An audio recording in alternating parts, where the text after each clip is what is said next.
VoyMonk vlog number 83.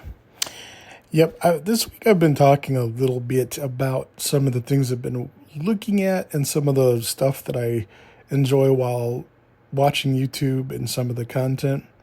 And I had mentioned as far as the rabbit hole, as far as the internet scammers or romance scammers, right? Anyways. And then, of course, I'm going to talk about the other rabbit hole I've gone down, which are interrogations and police video, which is a very, very popular law and crime, it seems like, algorithm, for want of a better thing to call it. And I guess the thing that really kind of surprises, I guess maybe it shouldn't surprise me, but it does, in that why is it, no matter who it is, right? And maybe if someone's listening to this, they can correct me or point me, but how come everybody, no matter whether they're innocent or guilty, seems to think it's a good idea to start talking to police officers as though they're going to just simply have a conversation and that'll be that, right? I mean, I'm not a lawyer. I'm not saying I know legal precedent or anything like that. But I would think that just in general, if you're in some kind of fix or bind, whether you've done something or you haven't, if there's any remote possibility that through an engagement, which you have been told specifically that if you say anything, it can be used against you in a court of law, and that you can have an attorney when questioned, why people never seem to take that specific step. I don't get it.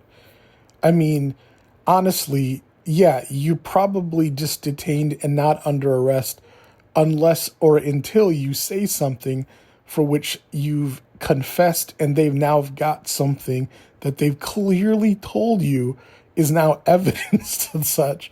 Why would you go ahead and then keep speaking on that subject? Like I said, whether you're innocent or not, I don't really understand this thing. Like, I talk about the content on YouTube, but I remember once upon a time I used to watch their first 48. And this is another program where, at least I don't watch them much anymore because I don't really do a lot of cable television much anymore, but there's always someone who's willing to try to talk his way out or her way out of a situation for which they are clearly unqualified and incapable of doing.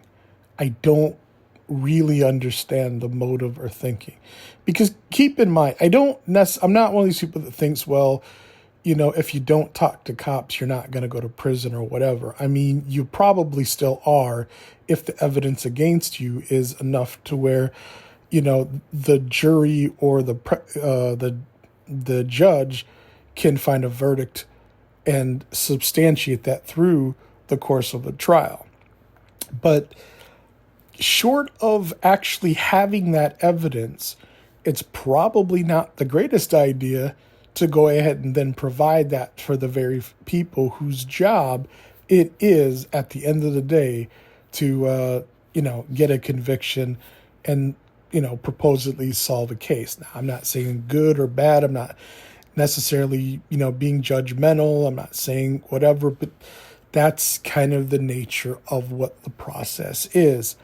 I don't think I'll ever understand why it is, because this is a huge genre. And if you're listening to this and you want, or you can do a search yourself for the things that I'm talking about, there's really not a shortage of people either before arrest, during arrest, after arrest, or anything else where anybody, and I'm talking about just about any background, seems to exercise that ability to understand when they're told explicitly anything you say can and will be used against you in a court of law. Probably just something to consider, I would think. And, I'm not a criminal mastermind. Obviously, emotions and things like that can whatever. But I would think if there's anything to ingrain in one's mind along with things like, the Constitution and the Bill of Rights, things that you should and should not probably be telling people whose specific job is to fact find and solve a case, things that probably don't work out to one's benefit. I'm just musing that. I don't know. It's one of the more surprising things that I think is on YouTube, and and the court of public opinion. It's always a wild one. So, anyways, until my next vlog, take care.